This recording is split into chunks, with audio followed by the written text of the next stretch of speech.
Hey guys, what's up? Welcome back to my channel. If you're new here, I'm Mia. I live in China and I just talk about my life.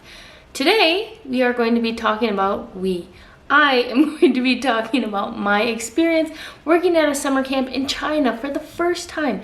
You might be shocked because I've been living in China for nearly 6 years now and I've never done a summer camp. That's usually because we are traveling to either my hometown or just going around somewhere and traveling. But because of COVID and the new restrictions in this country, it's very difficult to leave and then come back and then you have to quarantine for 3 weeks, and honestly leaving the country just is not worth it anymore. So I thought that this summer I would find something to do with myself, since obviously I don't go to my normal job, and I found a job at a summer camp. Now, the summer camp that I worked at was still in Guangdong province, so I did leave Guangzhou, but it was still within the province because I didn't want to take any chances, because every time there's some COVID clusters somewhere, then there's a new alarm bell, I guess you could say, that people are freaked out. Oh, were you there in the past 2 weeks? Even if you were just there for a short time. So I didn't want to leave the province knowing that then I wouldn't have to do too much risky business, and I didn't have to worry about so much. And also I didn't want to be too far away just in case I got there and it was totally shithole.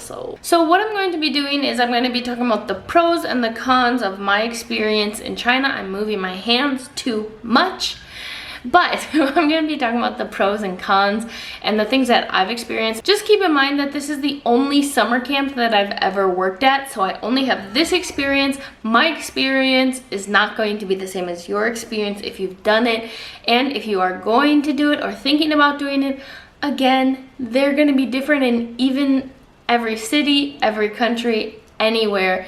It's gonna be different, but I'm just telling you my experience at the summer camp that I taught at. Alright, so we're starting off with the pros, because we should always start off with the good stuff, right? The biggest pro in my mind is the possibility to make new friends.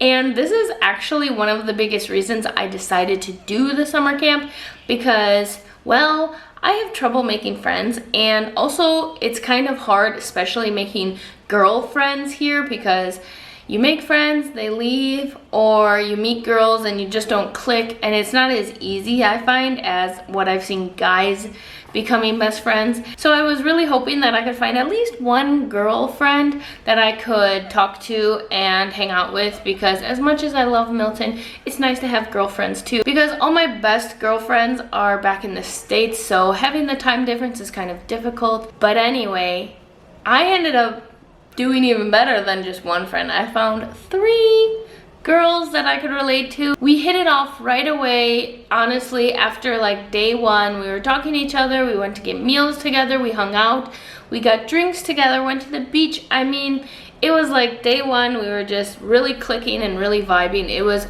fantastic, because I haven't experienced that in years. Some of you guys might know it's kind of hard to make friends when you're an adult, especially living abroad, and depending on your company and how many other people you interact with a day, that also might interfere with how you make friends. So it's been a really long time for me to be with like a group of girls that I feel comfortable with and I could just talk to, and it was just wonderful, honestly. So that's my biggest pro, is like finding people, making friends, even though you might have to say goodbye to them later. It's still a good experience, and you can still have those friendships even if you don't see each other or live in the same city. My second pro is going to be the possibility of working with a new age group. Now, obviously, depending on you as a teacher, maybe you always teach younger students. But for me, I was coming from university teaching, and then I was doing my middle and high school teaching. But it's been a very long time since I taught primary level students. So that was new for me, but it was also really refreshing. I was nervous at first because I forgot kind of what it was like to teach the basics, having students that already know the basics and can have conversations with me. So I was really nervous about that at first, but honestly, my first group of kids were just so great and wonderful, and I really was loving working with the new age group, working with younger kids than what I'm used to. Maybe you work at a kindergarten, and at the summer camp you might work with primary age, maybe, you know, high-end primary age or even middle school students. So again, it might just be refreshing to work with a new age group or a new type of student, and I really enjoyed it. Another big pro, again, this depends on your summer camp and your company, school, whoever you're doing it with. But for me, what I loved was how many activities there were. Within one camp period, there was at least, I want to say 3 or 4 school-wide activities to take part in. Things like water fight day. Well, they didn't call it water fight day, they just called it water day. And like, we had a science fair, we had arts and crafts day, we had carnival day, and it was just so much fun doing the different themes and the different activities with students. So that was really exciting. And for me, I'm very artsy, so I loved the arts and crafts thing. I loved finding a new activity and getting the materials and having the students try them out, seeing how they work with them. And it was just, for me, I really loved the crafts and the art stuff. But I will say that Science Day was one of my favorite days ever with my second class. Actually, I liked both groups that I did. Before I get too confusing, we had 2 different groups. We had 2 camps, which were each 10 days long. So my first group, I was with a little younger students, and my second group, they were maybe a little older. I would probably say like 5th or 6th grade, and my first group was maybe like 1st or 2nd grade. So with my first class, I did a very simple sink or float experiment. They were very low level in their English, so I couldn't give them too many new words, and I thought, well, they can learn the word sink and float. We can toss a bunch of stuff in the water and see how it does. And they really liked that. It worked out fantastic. And then with my second group, because they were a little older, I thought, oh, let's do something fun. And I saw something on Pinterest, which was making a homemade marble run out of a big piece of cardboard. We had, let's see, cut up plastic bottles, you know, paper towel tubes and other materials, and we made a little run for our marble to go down, and that was really fun. Of course, some students didn't like building it, but of course, when it was finished, they really liked to put the marbles down and watch where it ended up. So Science Day was probably one of my favorite days for both of the camps. But again, who doesn't just love a great water fight? You know what I'm saying? We had water guns, we had water balloons, we had buckets, we had a hose. Why did they give the teachers a hose? Anyway, so we were spraying down the kids. Again, it's just a great like bonding experience between teacher and students. You see the students that you love and you just want to spread water on them. Maybe students that aren't the best in class, you want to throw a bucket of water on them. It's just all fun and games, and they can get you back too as a teacher. So especially because of the summer heat down here in Guangdong, it was amazing. I really like those types of activities and days that really, in my opinion, made me think of like a typical American summer camp idea. I've never gone to summer camp myself. I've always wanted to. I've always wanted to teach summer camp. So that's why when I kept seeing this job advertised, I knew that I had to take it, saying as it is my last summer. Well, it was my last summer in China. There will not be another summer for me here. So I'm so glad I took it, honestly. What a wonderful last summer activity. Another pro, I think this is number 3, is going to be that, again, my company, they were fantastic. I loved the place that I worked for. Anything that you wanted, anything that you thought, oh, maybe I'll do this for Arts and Craft Day, maybe I need it for Carnival Day or something, you tell them and they would buy it, and they would do everything and prepare everything for you that you ever needed for any activity in your class. And for me, that's wonderful, because sometimes I'm afraid to ask people at my school, hey, I want to do something maybe a little artsy, because people might not find that English teaching. Some people, they're like, oh, you should be using a book, you need to be lecturing, right? So when you think, I want to do something maybe a little artsy or crafty or, you know, not along the regular curriculum in my class, it might raise a few eyebrows. So I was really happy that We were able to kind of just let our creative juices flow, do whatever activities we wanted, ask for whatever materials we wanted. Honestly, it was just like great to be in a different type of environment like that. It was really fun. Alright, so this is going to be my last pro, and that is having the possibility to explore a new city or even a new area of China. So some people that I worked with also came from other cities in Guangdong, but some people came from other provinces. So they were coming to Guangdong maybe for the first time, or the city we were in, Zhuhai, for the first time. And for me, it was like I was still in my home province, but not being in Guangzhou, being in a whole different city to explore, to find new restaurants, to find new cool spots, with new people who are also experiencing it with you. That was just really kind of fantastic and amazing. Again, it was just nice to be with people, to just go explore. Once you live in a city for a few years, it's kind of hard to explore. I know Guangzhou is huge, and I know I'm trying to explore more here, but just being like, I'm in a new environment and I need to get out and see what this place is about. And I think that also kind of like helped my mental state this summer to be more relaxed and just excited to be seeing some new scenery and being with some new people.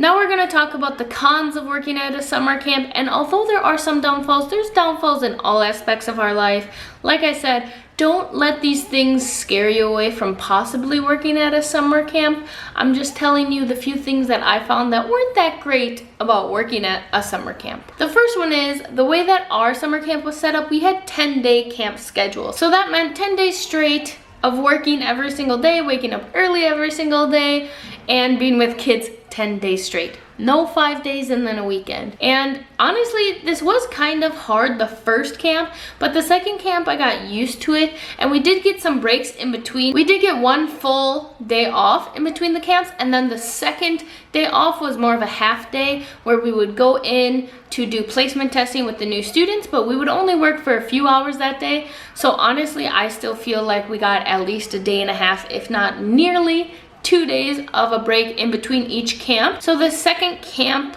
10-day stretch wasn't as bad as the first one because you're still getting used to that, and after the 5th day you're waiting for your weekend and then it never comes. So it's something to get used to, but it's not that bad. And also about the 10-day schedule, it means you really need to be good at planning, because I know a lot of teachers do some planning either on Fridays or on the weekends, and you don't get that here. So every evening I would do a little planning for the next day, if not during my lunchtime, because of course we would have about 2 hours for lunch. So I would eat lunch and then sit in the office and plan for the next day and the afternoon, of course. The second downfall for me was the crappy hotel that they put us in. And I know they picked this hotel because of the proximity of the hotel to the summer camp. It was walkable, you could rent a shared bike, okay, but it was an old ass hotel and it was super shitty and dirty. Yeah, it was really bad. But honestly, we tried talking to them. They didn't really seem to care that much about that. We weren't doing too much in the hotel. And after that, we really tried to, go out for dinner and go out to do different things so that we just weren't spending time in our hotel. Some places say there's an option for shared living, which again can be nerve-wracking when you don't know who you're going to be working with. But after the first or second day, me and the other girls were like, we would definitely live together and have no problem about it. But again, not everyone would be like that. But at least we were all in the same crappy hotel, suffering together and complaining together. So that also brought us a little closer as coworkers. The third con is a maybe. It depends on you and your situation, but everyone knows that I have a partner who I live with. So I was really nervous to be away from Milton for an entire summer, over a month of being away from each other, because we haven't spent that much time away from each other since like the first year we were dating. So it was kind of nerve-wracking, but I also thought, distance makes the heart grow fonder, and that is pretty much what it did to us. We would talk to each other every single day, in the morning, in the evening, and he even came and visited me because obviously Zhuhai is not that far from Guangzhou, so it's very easy for him to come visit me on my day off and stuff like that. So that was really nice. However, if you are traveling far, maybe you live in Guangdong and you are going to Beijing or Shanghai for a summer camp and your partner is down here, then obviously it might be a little harder to be so far away from them and not have the comfort of them being so close to you. But the summer camp usually lasts only about a month or so during the holidays, so sooner than you expect it, you'll be back with your partner again. So it's not a big con, again, depending on your situation. We got through it, and honestly, it helped us rekindle that I miss you phase after being together for 5 years. And the last con that I have to say is saying goodbye. This is so hard. And this is saying goodbye to your students and to the people that you worked with. My first group of students, because they were younger, they were much more friendly to you as the teacher, and they love you and they want to play with you and, you know, be close to you. So on day 10, when we had to say goodbye, and I look at my students and I see one of my toughest girls bawling her eyes out, I could almost start crying now thinking about it, because my heart just broke. You know, to think about these kids, and they're also going through this summer camp with each other away from their parents, and they've bonded to you as the adult in the room, and then maybe they're sad. They made, you know, so many new friends that they now have to say goodbye to.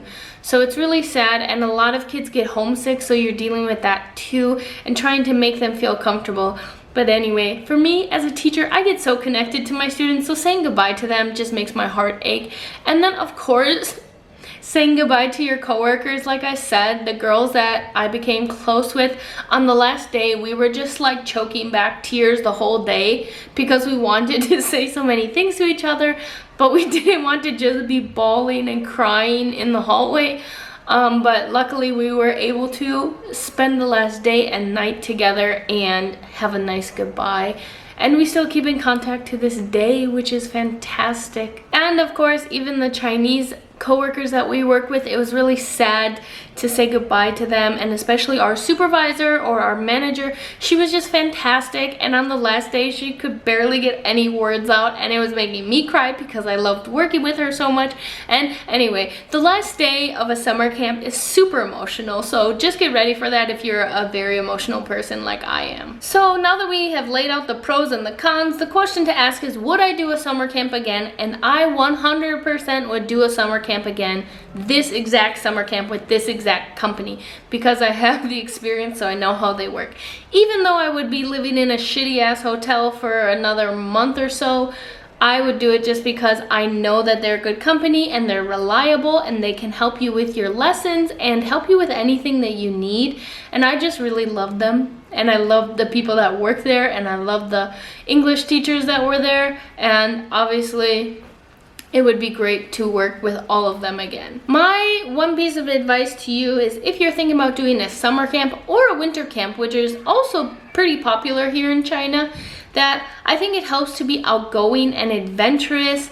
It's very hard to meet new people and to be outgoing, but I think it definitely helps, and to be open-minded, because you'll be working with maybe a bunch of new people from different backgrounds that you're not used to working with. And also, of course, being adventurous of exploring a new place, possibly going to a different province or part of China altogether, and working with new people and new types of students as well. Alright guys, so that's all I have for this video about my experience at a summer camp. If you have any questions, or you are thinking about doing a summer camp or maybe a winter camp because of the time of year that it is by now, ask me some questions below and I'll try to respond to them. If you have any other questions about my experience living in China, please let me know. And as usual, thank you so much for watching my videos. I really appreciate it. And I'll see you in the next one. Bye!